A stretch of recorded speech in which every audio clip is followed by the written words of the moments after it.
Please like and subscribe to our channel and click the bell icon to get new video updates.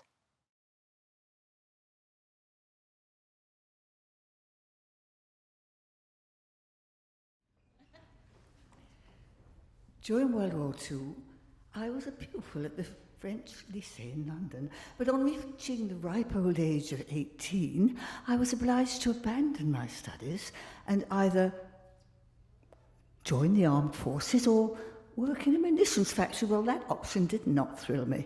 So I decided to become a member of the Women's Royal Naval Service because I liked the hat. I thought it was most seductive. But when I went to sign on, I was taken aside and closeted in a kind of windowless broom cupboard with a high-ranking army officer who began asking me an awful lot of questions, which had nothing to do with the Navy. He was leaping like a demented kangaroo in and out of 4 languages. And he seemed very surprised that I could keep up. He sent me to a large building in central London. Oh, I knew it well, but like the hordes of people who pass by every day, never had I imagined or even suspected that this was the headquarters of Churchill's secret army. And that behind those walls, members of every occupied country were organising acts of sabotage and the infiltration into enemy territory at night of secret agents by parachute, fishing boat, felucca, and submarine. Without realising what had happened, I had been recruited into the hidden world of secret agents on special missions. But I never got my seductive hat. I was affected to F for France section. It was an exhausting but exciting, thrilling, exhilarating life, full of action and emotion. We lived some very intense moments.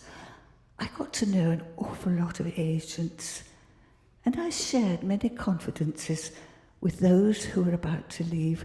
They told me of their concerns for their families. Many of them were married with young children, of their own apprehension of torture and of death.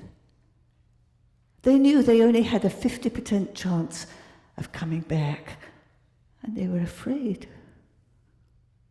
Brave men are always afraid.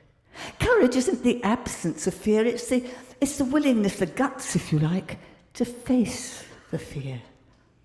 They faced their fears, and they left.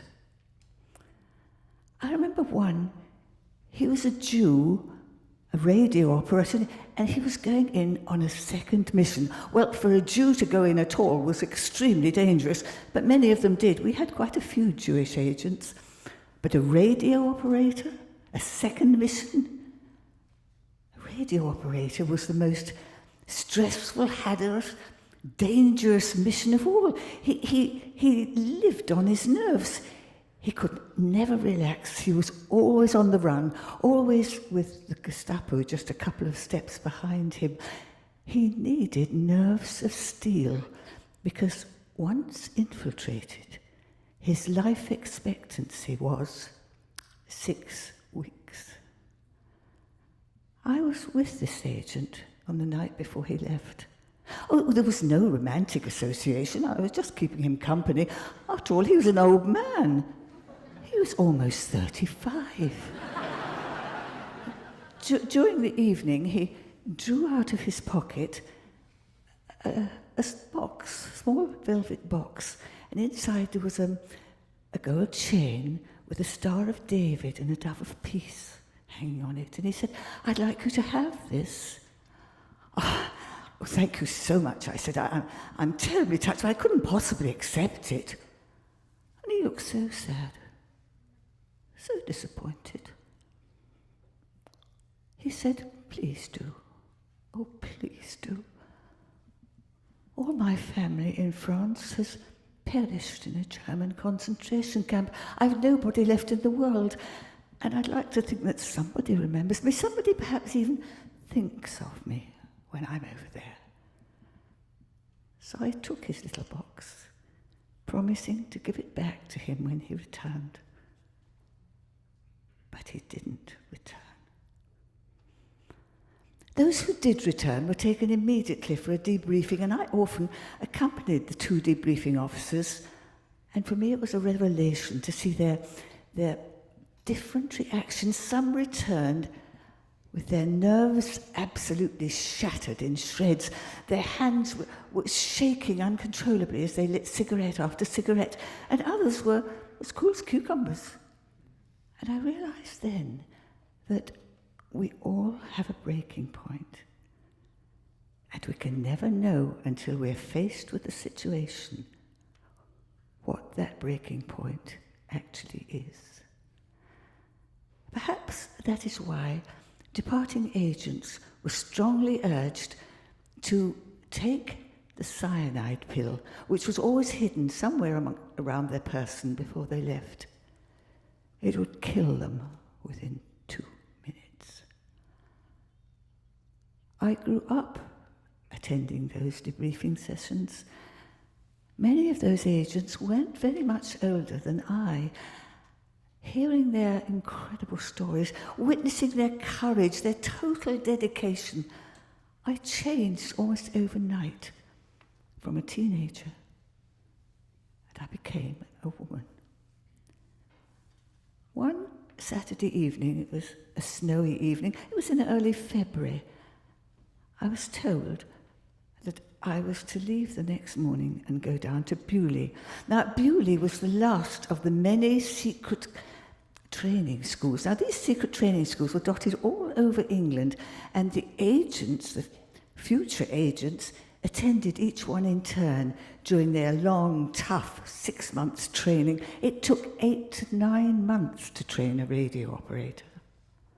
It was in Hampshire, deep in the New Forest. Only 6 women worked at Bewley during the war, and I am the last survivor. We were used as decoys, and you won't believe this, but the local people hadn't the remotest idea what was going on under their very noses. We worked in the neighbouring seaside towns of Bournemouth and Southampton. My pitch was usually Bournemouth, and it was there that we taught future agents how to follow someone, find out where they were going, who they were seeing without being detected, how to detect if someone were following them and throw them off, how to pass messages without any sign of recognition or even moving our lips. Now, this took place on the beach, in the park, on benches in the town, in telephone booths, and in the tea rooms above the Gaumont cinema. The last exercise was reserved for those future agents whom the instructors thought might talk. Now, the instructors were with them all the time. They watched their every movement. They analysed it all. And if they thought that they might talk, they would have a carefully prearranged, set-up meeting between a decoy and a future agent in one of the 2 grand hotels in Bournemouth. The meeting would take place in the bar or the lounge, followed by an intimate dinner, tête-à-tête, and it was our job to get them to talk, to betray themselves, in fact. The Brits didn't talk much. Foreigners sometimes did, especially the young ones. Oh, I understood. They were lonely. They were far from their homes and their families. They didn't even know if they would have a home or a country, even a country to go back to once the war was over. And it was flattering to have a young girl hanging on their every word. Well, of course, if I had taken part in the earlier exercises, I couldn't take part in that one because they would know me, and one of the others took over. Now, before they were returned to London at the end of their month in Bewley, and it was in London, in their country section, that their fate would be decided, each one had an interview with our commandant, Colonel Woolrich. We called him Woollybags behind his back. He had all the reports from all the different training schools, and he made his report And that went back to London, but his report carried weight. Now, if they had talked, during the interview, a door would open, and I, for example, or another decoy, would walk in, and Woollybags would say, "Do you know this woman?" And they realised they'd been tricked. Most of them took it well. But I'll never forget one. He was a Dane. Oh, a glorious blonde Adonis. I think he was rather taken with me. Well, I must admit, I weighed about 12 kilos less, and I didn't have white hair at the time. When I entered the room, he looked at me with surprise and then almost pain. And finally, blind fury overtook him. He half rose in his chair and he said, "You bitch!" Well, no woman likes being called a bitch. But as Woollybags said to me, if he can't resist talking to a pretty face over here, he's not going to resist when he's over there. And it won't only be his life which is in danger. It will be many others.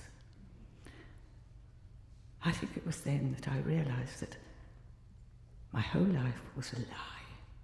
I lied to everybody I had to those agents, to my friends, to my family. My mother thought I worked for the Ministry of Agriculture and Fisheries. She died at 80 without ever knowing the truth, because all of us in the Secret Army were under the Official Secrets Act for 60 years, until those files were opened in the year 2000. And then most of us were dead anyway. On the eve of my 19th birthday, I fell madly, hopelessly in love with an agent. He was one of our best agents, a crack. He'd just returned from a very successful second mission, and he was adulated. And he was a legend in the section. I'd heard all about him, but I never thought I'd meet him. And then suddenly, one evening, he was there. And it was as if our eyes locked across a crowded room. And we were irresistibly drawn one towards the other. I couldn't believe that he could love me. He was handsome. He was 12 years older than I.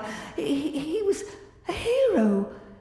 He must have met many beautiful, sophisticated, elegant, gorgeous women. We had, he told me. But he said he'd been looking for me. Our idyll lasted 3 months, until he left on his next mission. I was terrified.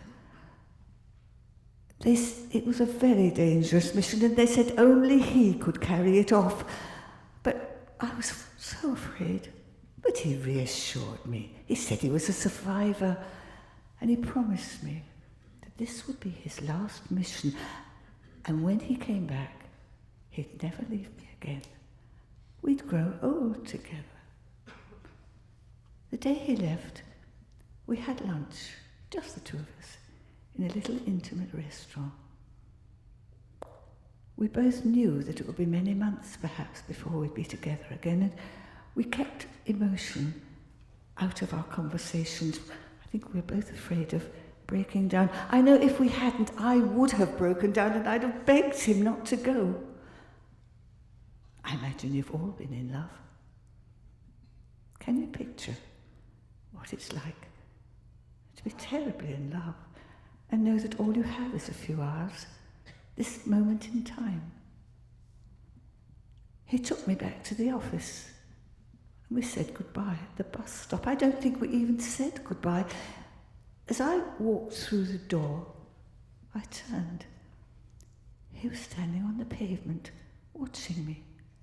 He smiled and raised his hand to his red parachutist beret in a final salute. He was infiltrated that night, but I never saw him again. The mission was successful. But he didn't return. And I was left with a little cameo of a perfect love.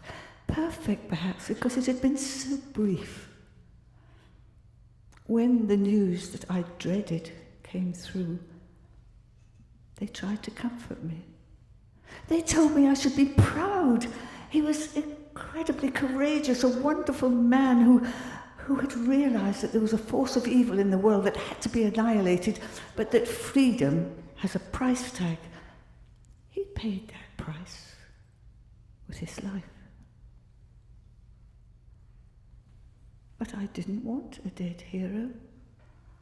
I didn't want a medal in a velvet box. I wanted Bill. All those agents in the secret army were volunteers. They didn't have to go, but they went. Almost half of them never returned. Like Bill, they gave their youth, their joie de vivre, their hopes and dreams for the future. They gave their all for us. They gave their today so that we might have our tomorrow.